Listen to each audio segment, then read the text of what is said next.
Libur Nataru lalu lintas tol Paster terpantau padat.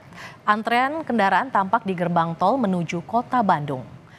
Hari libur perayaan Natal, kepadatan kendaraan roda 4 tampak di pintu gerbang tol Paster. Kendaraan yang melintas masih didominasi kendaraan pribadi dan kendaraan besar seperti truk serta minibus. Untuk kendaraan pribadi yang melintas didominasi kendaraan dari Jakarta yang hendak berwisata di kota Bandung.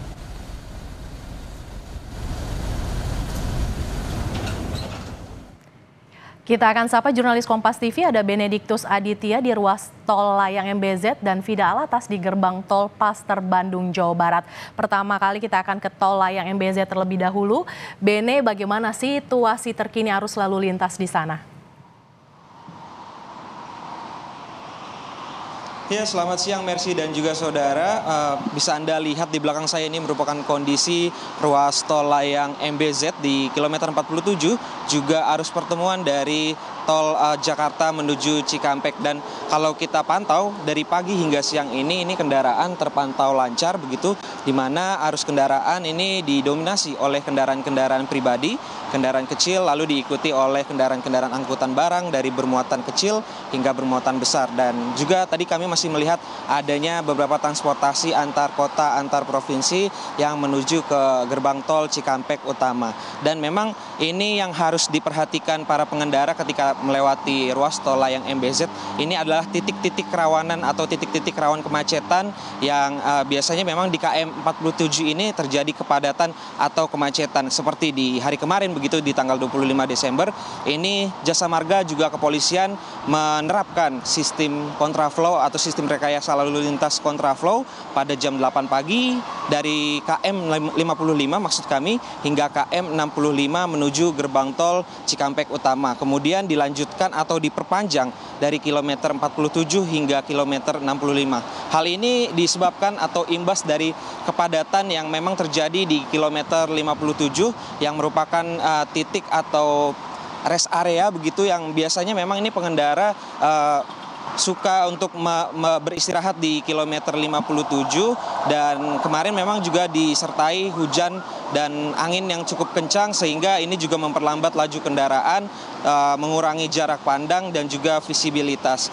Kemudian terkait hal tersebut memang ini harus menjadi perhatian para pengendara terkait dengan cuaca, karena kalau kami pantau dari beberapa hari ini kami berada di sini, ini cuaca sering berubah-ubah, di mana pada siang hari ini cuaca panas terik.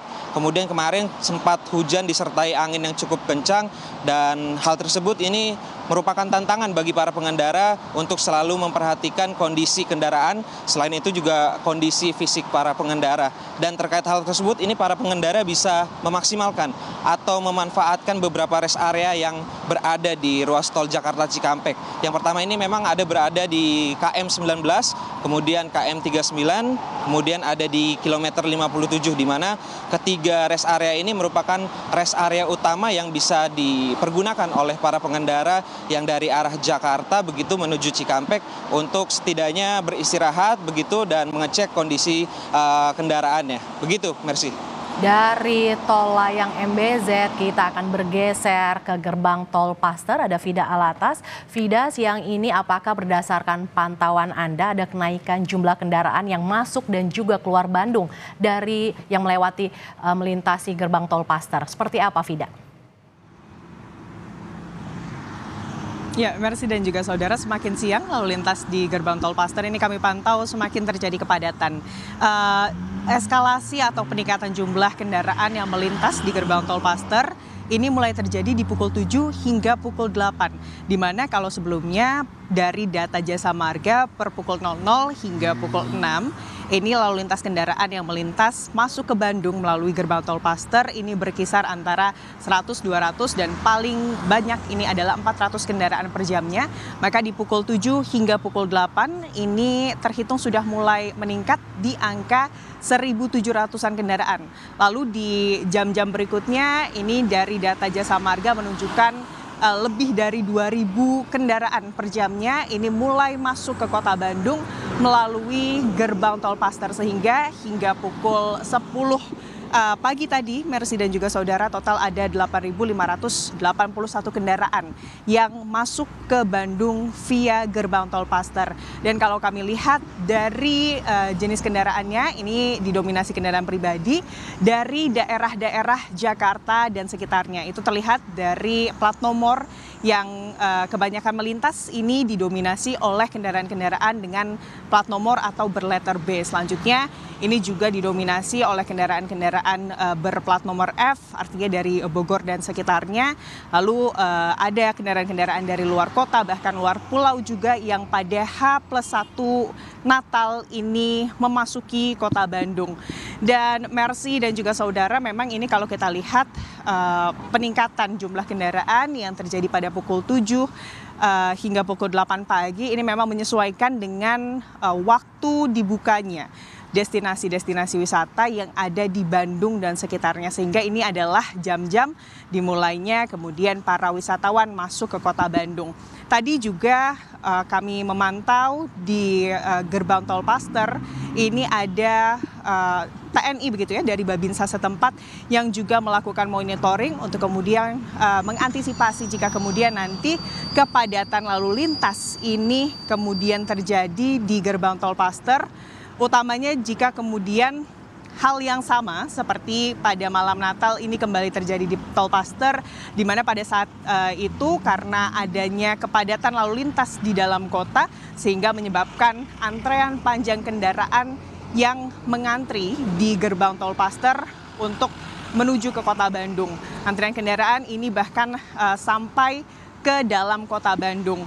Dan untuk mengantisipasi hal tersebut, tentunya dari Babinsa setempat ini juga terus berkoordinasi dengan Jasa Marga Tol Paster. Dan Mercy dan juga saudara, untuk kemudian memastikan kelancaran dari arus lalu lintas di liburan Nataru ini, gerbang tol Paster atau tol Paster ini juga memaksimalkan seluruh gardu, di mana ada 11 gardu yang beroperasi, lalu juga ada sejumlah petugas tambahan yang bersiaga, dan jika nanti kemudian ketersendatan terjadi yang diakibatkan oleh proses transaksi dari pengguna jalan tol, maka nanti sudah ada mobile reader atau ini adalah sistem jemput bola bagi pengguna jalan tol, di mana nanti petugas-petugas dari tol Paster ini akan jemput bola ke kendaraan untuk kemudian melakukan transaksi pembayaran gerbang tol. Mercy. Volume kendaraan yang masuk ke Bandung melalui gerbang tol Paster terus meningkat. Lantas Vida, lokasi mana yang biasanya menjadi tujuan wisatawan untuk berwisata di Bandung, Vida? Nah, Mercy dan juga saudara, ada sejumlah lokasi tentunya. Di pusat kota Bandung ada pusat perbelanjaan, lalu juga ada kawasan bersejarah, Jalan Asia Afrika, dan juga kawasan Braga. Di sana para wisatawan dari luar kota utamanya ini dapat kemudian menikmati bangunan-bangunan bersejarah di sana, lalu juga bisa berwisata kuliner, berwisata belanja.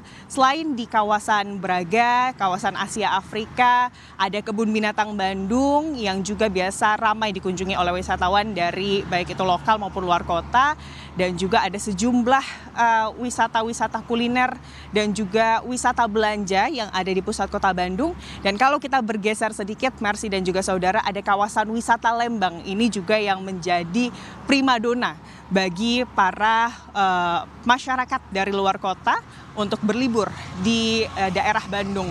Di mana kalau di kawasan wisata Lembang ini ada kawasan wisata alam dan juga kawasan wisata belanja di sana, Mercy. Terima kasih jurnalis Kompas TV Vida Alatas yang melaporkan situasi terkini di gerbang tol Paster, Bandung. Dan sebelumnya ada jurnalis Kompas TV Benediktus Aditya yang melaporkan dari Jalan Layang Tol MBZ. Terima kasih kawan-kawan, selamat bertugas kembali, salam sehat selalu.